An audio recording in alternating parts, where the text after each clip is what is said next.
Jack.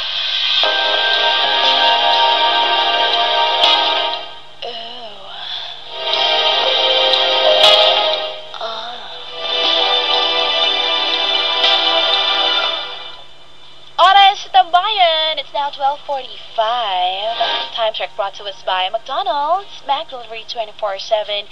Dial 86236 or visit macdelivery.com.ph.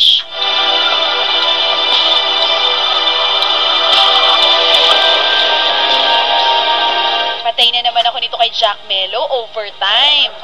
Pero I'm sure maiintindihan niya kasi yung lalaki kanina, grabe yung storya. So, let's do this! Final caller, sexy time caller.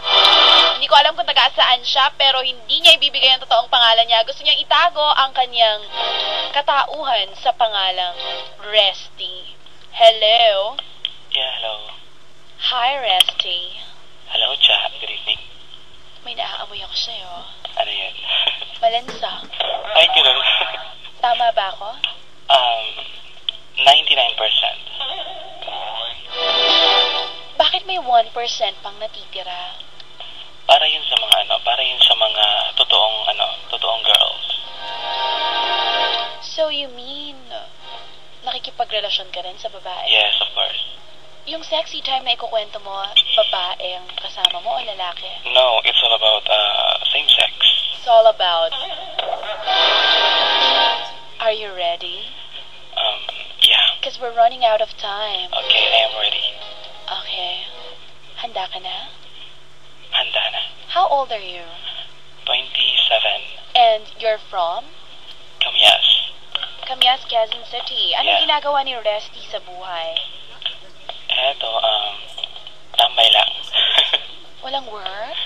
Well, actually, meron naman, pero... Can I know? Hindi na siguro kailangan malaman. Hindi, kailangan ko malaman. Okay. So, let's say, para masabihin, anong term ba dapat gamitin ko dito? I don't know. Sige, basta yun na lang muna. Siguro part-time job. Ano ang expertise sa ang field? Agogo dancer? Okay, let's say, Stripper? Pole dancer? What are you? Okay, let's Macho say, dancer? show business. Artista ka? Hindi naman. Dancer? No. Model? No? Manager? Hindi rin. Assistant ng manager? Talagang may ganun. Okay, yeah. Oh, ang galing ko. My gosh, inuhulaan ko lang. Ayun, yun na yun. Tumpak. Saang network? Sa kabila o dito? Ha? Saang network? Freelance. Freelance. So, may mga talents ba kayo dito sa ABS? Ha? May mga talents ba kayo dito? Kailangan pa ba yun? Gusto ko malaman. Yeah. Alright. So, isa pala itong kapamilya. Matanong ko lang, nakailang boyfriend ka na? Wala, actually, yung seryoso, 6. Ganda, 6. Yeah. More than pa sa naging jowa ko. Ilan ba sa'yo? 3 lang eh. Ayun, malamang ako ng 3. Bago ka mag-share, wanna say hi to Mayor Maynard Sabili, Mayora Bernadette Sabili of Lipa City, Batangas. Hello din kay Ann Sabili, Von Sabili, Marge, Edgar Lynn Sunga, to all staff of Magic FM dyan sa may Lipa City, Batangas, at sa lahat ng staff ng Mass Foundation. Again, I want to say thank you to DJ, second DJ, or si Papa Neil of Magic FM. Thank you so much for dropping by here. Meron silang dalang kaping barako. Isipin nyo yan. Salamat sa pagdalaw. Let's go back to you. Okay. Are you ready? Yeah, I am ready. I'm ready. Kailan ito nangyari? March 14. What year? Ano lang? 2011. Yeah, 2011. Saan nangyari? Actually, sa boarding house ko. Oh, you live alone? Before. Eh ngayon? Hindi na. Bakit? Kasama ko na yung mga katrabaho ko, syempre. Di ba sa mga katrabaho mo, wala ka ba naging boyfriend? Well, before, meron. Pero sa ngayon, wala. Alright. Anong oras to nangyari? Alas 2 ng madaling araw.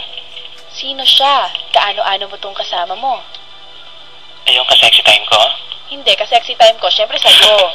Well, actually, ayun, taga-doon siya sa amin. Pero, pwede bang panggitin? Kasi, I know, I mean, boyfriend mo ba siya? Kakilala, kaaway, katrabaho? Ano mo siya? Kapitbahay? Friendly neighborhood? Sino siya? after nung time na yun, naging kami na. So, after nung sexy time na naganap. Fubu kayo? Hmm? Fubu. Ano na? Fubu. Ano yun? Facebook buddy. Ganon? Oo. Friends with benefits.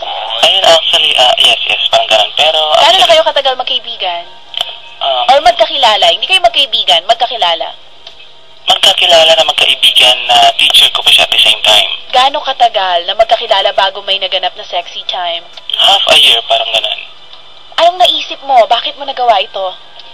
Kasi hindi naman kayo. Or hobby mo talaga yon? Ay, hindi naman. Makipag-ganunan sa hindi mo kaano-ano? Hindi naman, kasi siguro, tulad nga ng sinasabi nila, diba? Dala ng alak.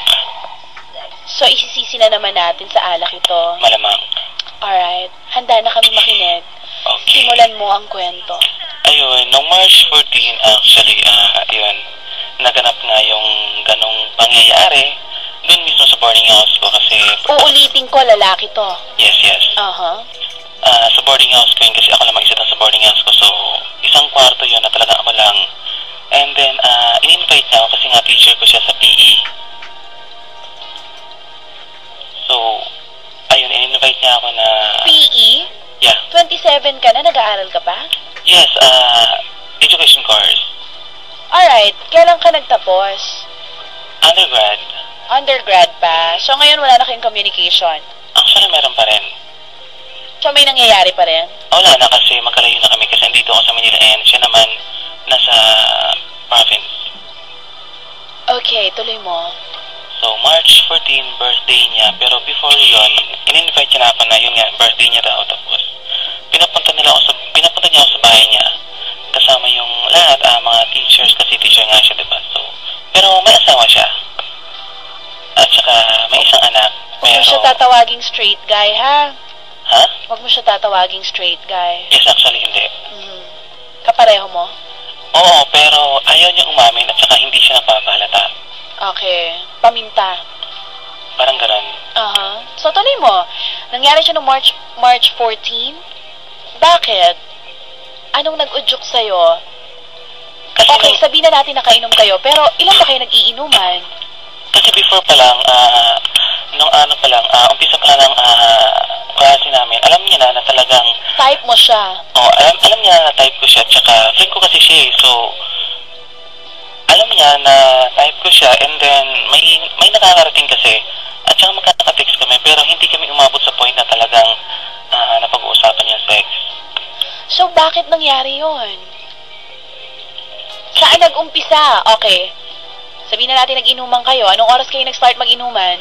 Ayun, nag-start kami ng inuman after dinner, siguro around 8 o'clock. Alas 8 ng gabi. Yes. Anong oras natapos?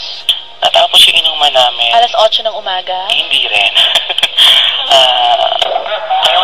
Around 12. 12 midnight? Yes.